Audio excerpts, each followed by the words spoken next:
Hello, everybody, and welcome to the Redmen TV and your latest edition of Expert Insight. My name is Dan Clubb. I'm delighted to say we are talking matters Portugal, which means only one thing. I'm joined by the brilliant Aaron Barton as ever. Aaron, how you doing, mate? You okay? All good, thanks, mate. Good to be back.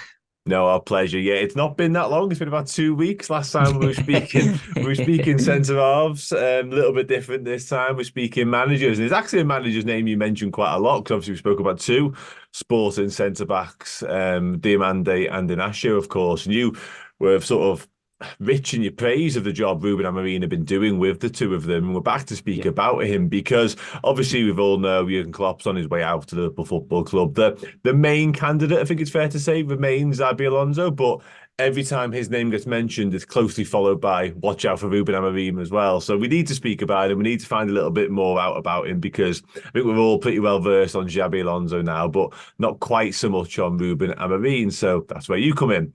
Let's start. 39 years old, appointed in 2020. He's extended that contract of his until 2026 quite recently, I believe. Took over a sporting side that weren't achieving what they'd like to achieve, I think it's fair to say. As things stand, they are second on goal difference only behind Benfica. They have a game in hand over Benfica. So I guess he's done a pretty good job. Let's start with a broad sort of statement on him. Just how exceptional has he been since he took over there? unbelievable, to be honest. I think it doesn't get as much sort of praise.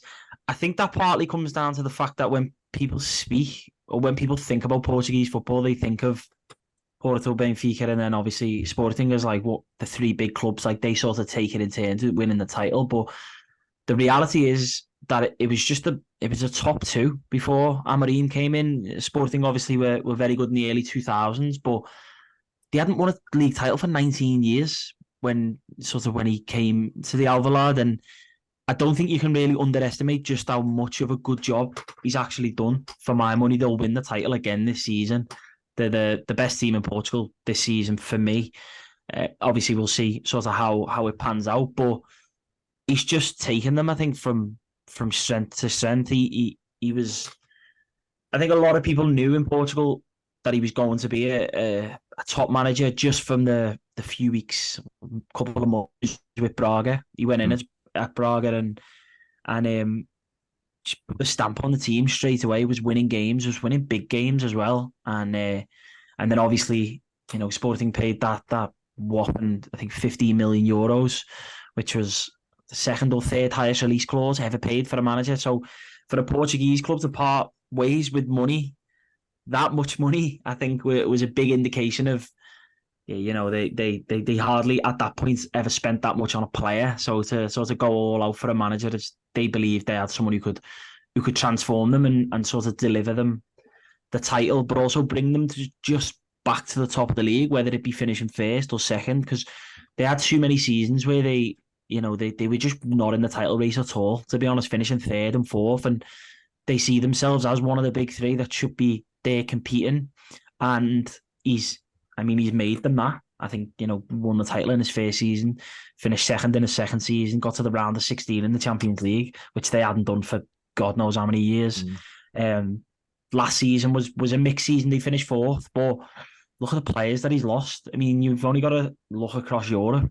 How many big teams have got players in the team that have came from that sort of Sporting side, whether it's the likes of Pedro Porro, João Palhinha, Mateus Nunes, now at City, Nuno Mendes, Manuel Ugarte, who's now at PSG. Yeah.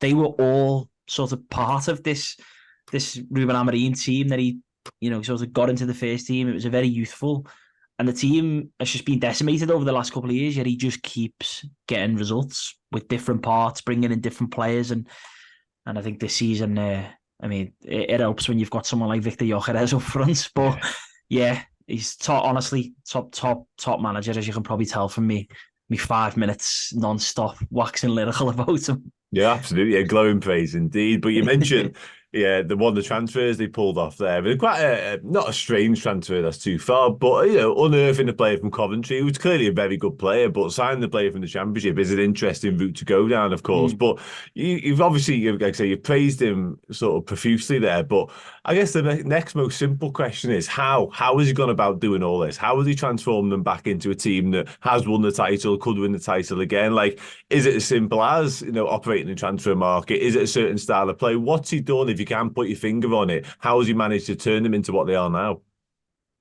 Well, I think it sounds basic, but I just think having a system and having a set way of playing, finding players that are suitable for that system. Because when you look at before he was appointed at Sporting, they've had good managers in the past. You know what I mean? They just sort of before him, they've had the likes of Jorge Jesus, Marco Silva, who's now with Fulham, managers who were good, good managers, and the list sort of goes on. I mean, it was, as I say, it was a 19-year gap. There was lots of different faces in there.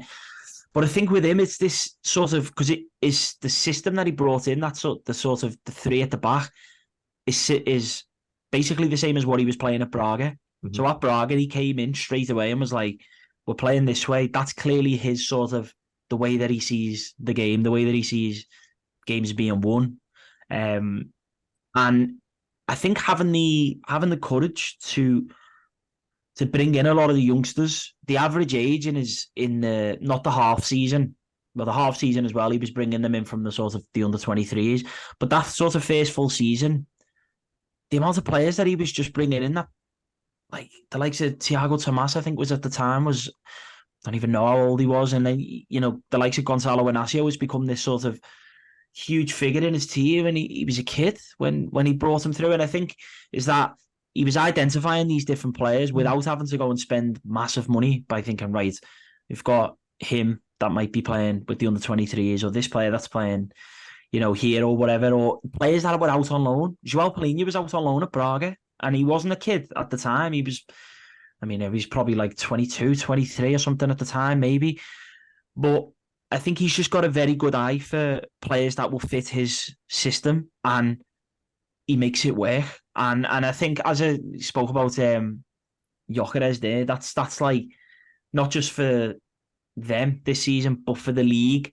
Seeing a player like that that's sort of come in and lit the league up sort of immediately. It's been a while since that's happened, and I think they spent a bit of money. I mean, they broke the transfer record for him. It was a marquee signing, which I think tells you is an indication of the Portuguese league, because, as you say, it was the record signings, a player from Coventry who ripped up the Championship. But it was a strange move, I think, for him. A lot of people were expecting him maybe to go to like a mid-table Prem club, but I think he's probably trodden the right path there, because whether it be the end of this season or next season, he'll probably end up going on to sort of a top club, in my opinion. So yeah, I just think that he's got a very clear idea of how he wants his teams to play. He's got a clear idea of what players work in that system and what players don't.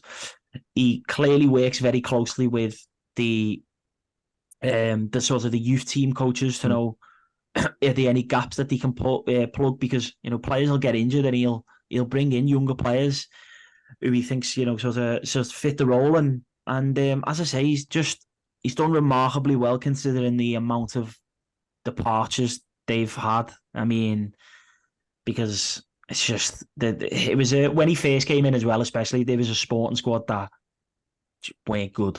Let's just have it right. His first half season, the top scorer that season was Bruno Fernandes, and Bruno Fernandes left in the January, and he'd only scored about 8 goals, and he finished the season as the top scorer. They were bringing in players on loan who were like just not the type of players that you'd expect a young team to be bringing through. Like they had the Hesse from Real Madrid. They brought Yannick Bolasie in on loan. Like these just type of players where it's like the top end, he's sort of like, late 20s, early 30s. Amorim just came in and was like, right, this is what we're doing. I've got a vision for the club for the future. The top two above us, Benfica and Porto, can spend more money than we can. So we're just going to go about it sort of a different way, and instilling confidence in the young players, I think, is massive. His man management is apparently, sort of remarkable. All the players believe in in what he says. He's very good, and this is something that I think Liverpool fans, obviously, if it probably will be Xabi Alonso, but I mean, if it was to be Amorim, he's amazing with the media. Amorim, in terms of always seems to say the right things in press conferences, even when he's in a mood. He'll sort of twist it into, he'll have the players thinking like, right, it's us versus them then. Yeah. He's got that edge about him.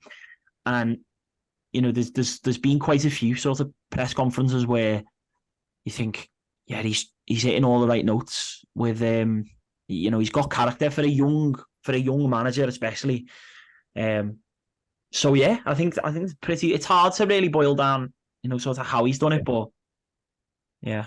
Thank you so very, very much for checking out the video. If you enjoyed it, drop a like. The season is now well underway. If you need extra Redmen content, be it podcast, videos, documentaries, interviews, and general shows, fill your boots on redmenplus.com today.